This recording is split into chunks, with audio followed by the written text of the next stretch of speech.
Hello friends, आपका हमारे channel A to Z teaching student में स्वागत है।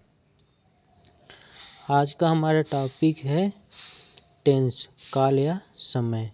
तो आज हम टेंस के बारे में चर्चा करेंगे। जो पढ़े भी हैं उनके लिए और बढ़िया है, और जो नहीं पढ़े हैं उनके लिए भी आज इस टॉपिक के बारे में बताया जाएगा। थोड़ा ध्यानपूर्वक सुनिएगा। तो आइए सबसे पहले हम जानते हैं टेंस क्या है। इसका डेफिनेशन इंग्लिश में, tense the form of a verb which express the time of an action और the event and the state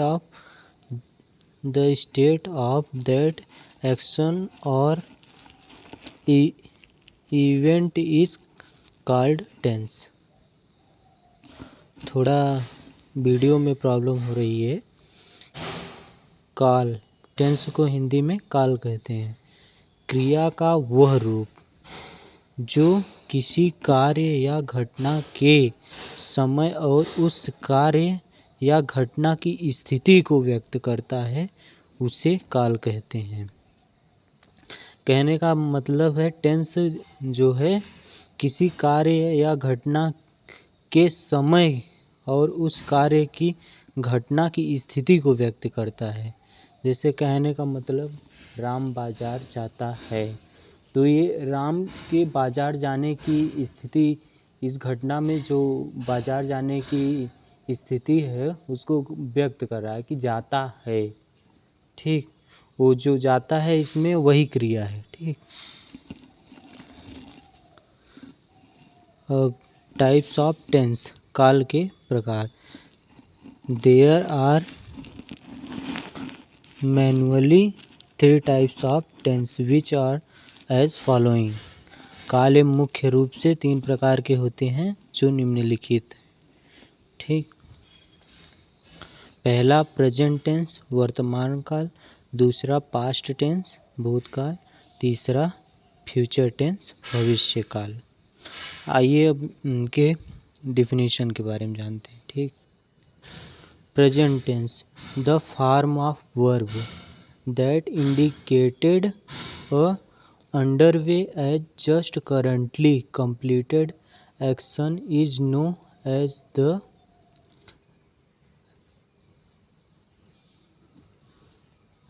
present tense। वर्तमान काल, क्रिया का वह रूप जो वर्तमान समय को सूचित करता है, वर्तमान काल कहलाता है। क्रिया का वह रूप जो वर्तमान समय को सूचित करता है, यानी कि कहने का मतलब है जो इस समय कार्य हो रहा है उसको इंडिकेट कर रहा है, उसी को प्रेजेंट टेंस कहते हैं, यानी वर्तमान काल। जैसे एग्जाम्पल में Alexa is eating food, Alexa खाना खा रही है। तो इसमें जो है वर्ब है ईटिंग। ठीक, ये मतलब इंडिकेट कर रहा है, वर्ब है जो इंडिकेट करता है कि वो कार्य मतलब किस टाइम हो रहा है। ठीक,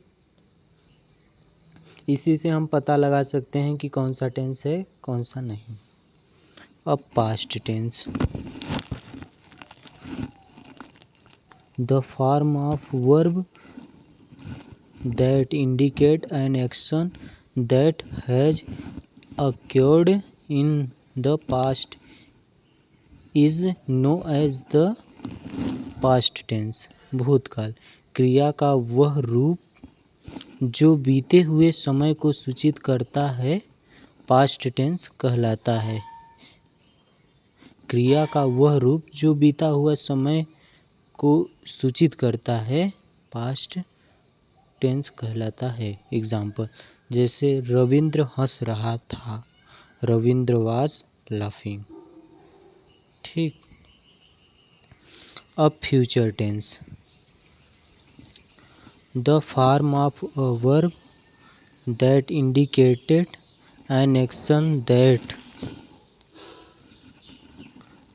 will occur after some time in the future is known as the future tense. भविष्यकाल क्रिया का वह रूप जो आने वाले समय को ही होगी। तो इसमें जो रो रही है इसमें क्रिया का कार्य है, यानी कि इंग्लिश में बोले तो वर्ब। ठीक। सामान्यतः काल में काम आने वाले वाक्य और उनके प्रकार जो निम्नवत हैं। Generally the sentence used in tense and there types are as following. ये वाक्य 4 प्रकार के होते हैं। There are 4 types of these sentences. अब इनके सेंटेंस के बारे में जान लेते हैं कि टेंस में कौन कौन से प्रकार के वाक्यों का प्रयोग किए जाते हैं। पहला है अफर्मेटिव सेंटेंस। अफर मतलब होता है किसी चीज़ को स्वीकार करना। तो पहला है अफर्मेटिव सेंटेंस, स्वीकारात्मक वाक्य। दूसरा है निगेटिव सेंटेंस, नकारात्मक वाक्य। और तीसरा है इंट्रोगेटिव सेंटेंस, प्रश्नवाचक वाक्य। और चौथा है इंट्रोगेटिव विद निगेटिव सेंटेंस, प्रश्नवाचक के साथ नकारात्मक वाक्य। अब इसमें आपको डेफिनेशन विशेष तौर पे जानने की कोई ज़रूरत नहीं। ऐसा अफर्मेटिव सेंटेंस आप इससे जान रहे हैं कि इसमें कोई ऐसा वाक्य जिसमें कोई नकारा न गया हो, मतलब नहीं न किया गया हो। ठीक। और नकारात्मक वाक्य निगेटिव सेंटेंस इसमें मतलब कि नहीं किया गया हो। ठीक। प्रश्नवाचक का मतलब है उसको आप चिन्ह से लास्ट में जो प्रश्नवाचकता का मार्क ऑफ इंट्रोगेशन होगा उससे पहचान जाएंगे कि ये प्रश्नवाचक का वाक्य है। और उसमें नहीं लगा होगा तो प्रश्नवाचक यानी कि इंट्रोगेटिव विद निगेटिव सेंटेंस नहीं लगा होगा तो। ठीक।